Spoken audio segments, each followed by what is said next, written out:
Halo teman-teman semua. Wah, di Ramadan hari ke-10 ini masih pada semangat dong puasanya. Teman-teman yang aku sayangi, dalam sejarah hijrah Nabi Muhammad dari Mekah ke Madinah ada sebuah kisah yang sangat menarik. Nabi Muhammad pernah selamat dari kejaran kaum kafir Quraisy melalui hewan-hewan di Gua Sur. Dan hari ini aku, Syabania Mazaya dari SD Islam Al-Azhar 20 Cibubur akan membawakan kisahnya yang berjudul Kisah Hijrah Nabi dan Hewan-Hewan di Gua Sur. Dahulu kala di tanah Mekah, seekor laba-laba yang pemberani tinggal di sebuah gua di sisi gunung. Suatu hari, laba-laba itu terbangun dari mimpi indahnya karena ia mendengar suara langkah kaki yang tegap memasuki rumahnya dan pergi ke bagian belakang gua. Laba-laba kecil itu menggosok matanya dan merangkak sedikit lebih dekat untuk memastikan bahwa ia tidak sedang bermimpi. Betapa terkejutnya laba-laba itu ketika mengetahui bahwa salah satu sosok itu adalah Nabi Muhammad SAW. Seorang lainnya adalah sahabatnya yang setia, Abu Bakar. Laba-laba itu berterima kasih kepada Allah Subhanahu wa Ta'ala karena telah memberkati rumahnya dengan kedatangan tamu-tamu istimewa. Namun, laba-laba itu heran mengapa tamu-tamu penting ini bersembunyi di dalam guanya. Allah kemudian mengilhami laba-laba itu dengan sebuah rahasia besar, bahwa kaum kafir Quraisy sedang mengejar dan ingin membunuh sang nabi. Maka Rasulullah pun menggunakan guanya untuk bersembunyi. Ya Allah, apa yang bisa aku lakukan untuk membantu hamba-hambamu yang soleh itu? Sementara tubuhku sangat kecil seperti ini, katanya.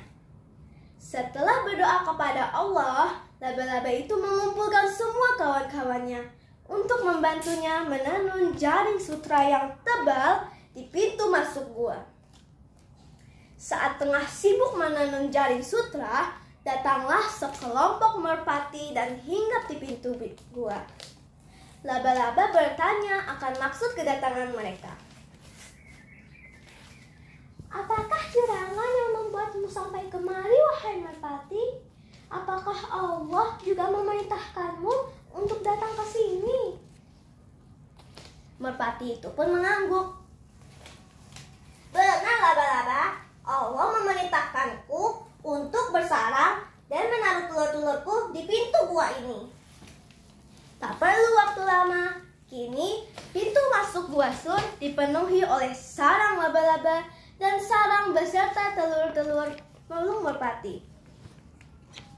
Seketika itu juga, sang laba-laba mendengar suara amarah dan suara langkah derap pasukan berkuda datang dari kejauhan. Suara-suara kemarahan itu semakin mendekat. Kaum kafir Quraisy datang sambil mengayunkan pedang mereka di atas kepala dan berteriak-teriak. Saat mendekati gua, mereka melihat kondisi gua dan mendapati banyaknya sarang laba-laba dan merpati di sekitarnya. Salah seorang dari mereka berkata, "Oh, tidak mungkin Muhammad dan Abu Bakar masuk ke dalam gua ini. Lihat saja, sarang laba-laba itu sudah pasti rusak jika ada orang yang masuk ke dalamnya." Salah seorang pemuda lainnya turun dari kuda, dan hendak mengintip ke dalam gua. Namun tiba-tiba burung-burung merpati yang hinggap di pintu berterbangan ke arahnya.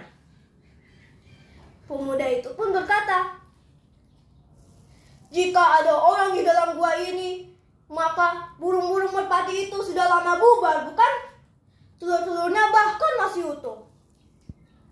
Hingga pada akhirnya, kaum kafir Quraisy memilih mundur dari Gua Sur karena mereka khawatir akan ada binatang buas yang datang dan keluar dari pintu masuk gua.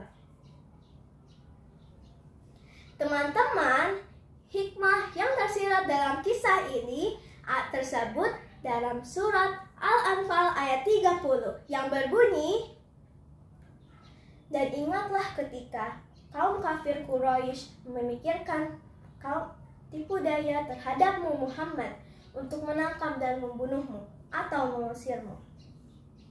Mereka membuat tipu daya dan Allah menggagalkan tipu daya itu. Allah adalah sebaik-baik pembalas tipu daya." Hendaknya kita meyakini bahwa Allah Subhanahu wa Ta'ala selalu melindungi hambanya dengan caranya, termasuk melalui makhluknya seperti laba-laba dan burung merpati yang melindungi Nabi Muhammad dan Abu Bakar dari kejaran kaum kafir Quraisy. Sekian dari saya, sampai jumpa lagi ya. Wassalamualaikum.